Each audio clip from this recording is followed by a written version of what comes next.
Well, as many of you know, we like to keep you updated on the latest methods of surveillance the government is taking, since it's a topic a whole lot of other media outlets don't bother to discuss at all. Well, there are a few new developments out there. First, the U.S. Justice Department argued in court yesterday that authorities should be able to get their hands on minute-by-minute movements of cell phone users over a 60-day period without having to ask a judge to approve a warrant first. Second, out of concern for such actions like this, the California state legislature passed a bill stating that law enforcement agents and other entities would be required to obtain a valid search warrant in order to access location-specific information submitted or received by electronic devices. And here's what happened to that bill. California Governor Jerry Brown, a Democrat, returned it. He wrote, "To the members of the California State Senate, I am returning Senate Bill 1434 without my signature. The bill would require a search warrant before law enforcement officers can obtain location information generated by a cell phone, tablet computer, automobile navigation system, or other electronic device. It may be that legislative action is needed to keep the law current in our rapidly evolving electronic age, but I am not convinced that this bill strikes the right balance between the operational needs of law enforcement and individual expectations of privacy. Sincerely, Edmund G. Brown, Jr., Governor Jerry Brown." For more about this, I was joined by Declan McCullough, the chief political correspondent for CNET. Now, we first talked about his coverage of the Obama administration telling federal judges in New Orleans yesterday that warrantless tracking of mobile devices is perfectly legal.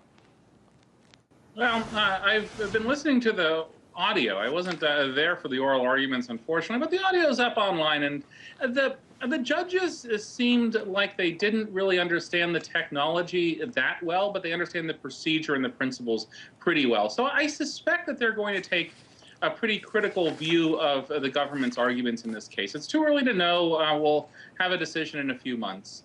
I know, Declan, you wrote that records kept by wireless carriers can hint at or reveal things like medical treatments, political associations, religious convictions, even whether someone's cheating on his or her spouse. So talk a little bit about, privacy aspects of what is being sort of brought up and discussed in court. Well, marketers love cell phone location information. App makers, people making iOS or Android apps do, and the government does as well, because this is a device that you keep with you, if you're like a lot of people, all the time. Millions of people just carry it in their pockets or purses. And so and whenever it's in use, even if it's turned on and not making a cell phone call, it's talking to the cell phone networks, and so it can route calls properly. So if you look back at the logs, they're very detailed, and they show minute by minute, hour by hour movements over a long period of time. And so you can stitch together what someone's doing if you have access to these logs.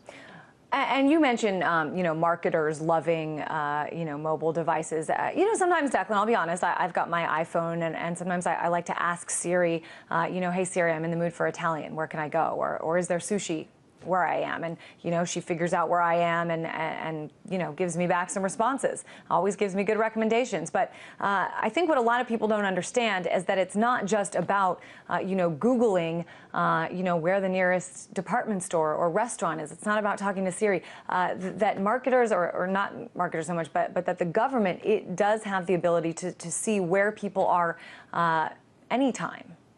Right. And it's... If Siri knows where you are, that means Apple's servers, probably somewhere in Cupertino, California, know where you are. And that means that the government can figure out where you are as well if they have access to those servers. And so, look, I mean, nobody's saying, not even the ACLU, the Electronic Frontier Foundation, the civil liberties groups that are part of this case, they're not saying the government should never have access to it. The issue here is under what circumstances they can have access to this location information. And the groups are saying, look, we have a Fourth Amendment to the U.S. Constitution. It says get a search warrant, go to a judge, demonstrate probable cause. This is hundreds of years old. This language is from the Bill of Rights enacted over 200 years ago. You know how to do it. Just do that, and then you can get the data. And the government has said, and this is both a Bush and Obama thing, it's bipartisan under the DOJ, that's too high a burden. It'll make investigations more difficult. We want to be able to get it without having to go through the warrant process. Yeah, I mean, is the warrant process that difficult? I mean, obviously, if there's a kidnapped child or a missing person, that getting a warrant should be pretty easy and pretty fast, right? And in reality, you have exemptions for emergency disclosure. I mean, sometimes it's like 48 hours, 72 hours. They can do it without a warrant. If a kid's life is in danger, Facebook is going to turn over the data. AT&T is going to turn over the data without a warrant. We're talking about non-emergency, non-life-threatening, routine investigations. And the DOJ says we just want to be able to argue it's relevant to an investigation as opposed to probable cause, something that's actually more privacy protective. And so. And this is also what the federal legislation is proposing. There have been a bunch of bills introduced, most recently last week by Representative Lofgren, who represents a Democrat who represents the district in Silicon Valley that's headquarters to a bunch of these companies, including Google. And she says, and the bill says, it hasn't gone anywhere yet, but it says search warrant required for location data. Let's talk now about what went down in California. The governor siding in this case with law enforcement over privacy issues. I was asking you this before, but I mean, is it that difficult for law enforcement to get a warrant? And talk a little bit about California and what this means.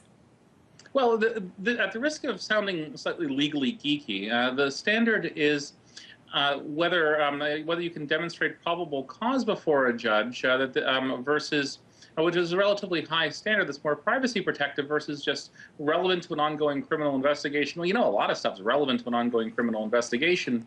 And we've seen over time that broad surveillance powers can be abused. The Department of Justice Inspector General has come out with a bunch of reports. But moving on to California, what happened is that the ACLU and some other privacy groups wrote a bill that really wasn't worded that well. I like the idea behind the bill. You can see where they're going.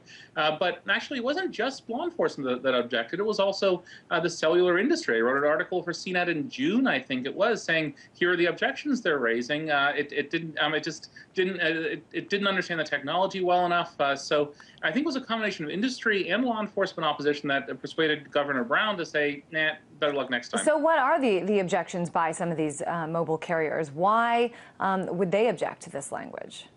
They think it's poorly written. I don't think I have to go back to my article 4 months ago, but I think they raise things like civil penalties. They didn't like some of the emergency exemptions, saying that they weren't broad enough to actually let them respond in the case of emergencies. I think that Brown can be convinced to sign a bill, but this was kind of moving quickly, and it didn't have this type of hearing and legislative record that you probably want. So next time, better luck next time. It's interesting to me, Declan, how much of this is unsettled at this point. I mean, I know that CNET disclosed the Justice Department's warrantless tracking requests from back in 2005. Why, 7 years later, are there still not clear lines drawn here? Well, in part, I mean, and in fact, it was my CNET article. Thanks for mentioning it. That was the first to disclose this. This was, as you say, 7 years ago. I think it was over 7 years ago now. It's a combination of a few factors. The first is that 7 years ago, this was pre-iPhone, right? This was before people relied on these devices as much as they do now. Because it's not just cell phones we're talking about. It's also, you've got like an Android pad or Kindle, depending on the model, or an iPad 3G or something that's talking to the carriers on the networks. This can be tracked as well. So it's a combination of technology. It hasn't advanced until relatively recently, and Congress is kind of slow moving at once law enforcement, including the Department of Justice, says no, this is going to hinder criminal investigations. Well, we fought this in the 1990s during the encryption wars, and it's going to take a while to fight this one again. Just real briefly, Declan, lay out for me some of the top 1 or 2 arguments by organizations like the EFF and the ACLU in terms of why this needs to stop right now. They have the technological argument, which is that this is a vast amount of data. One order can allow the government to get megabytes, gigabytes of it. And the second is the constitutional argument. The Fourth Amendment protects Americans' privacy, including your location privacy, and there's a Supreme Court decision dealing with GPS physical tracking bugs earlier this year that they think is relevant. All right, pretty interesting stuff here. Declan McCullough, Chief Political Correspondent for CNET. Thanks for weighing in.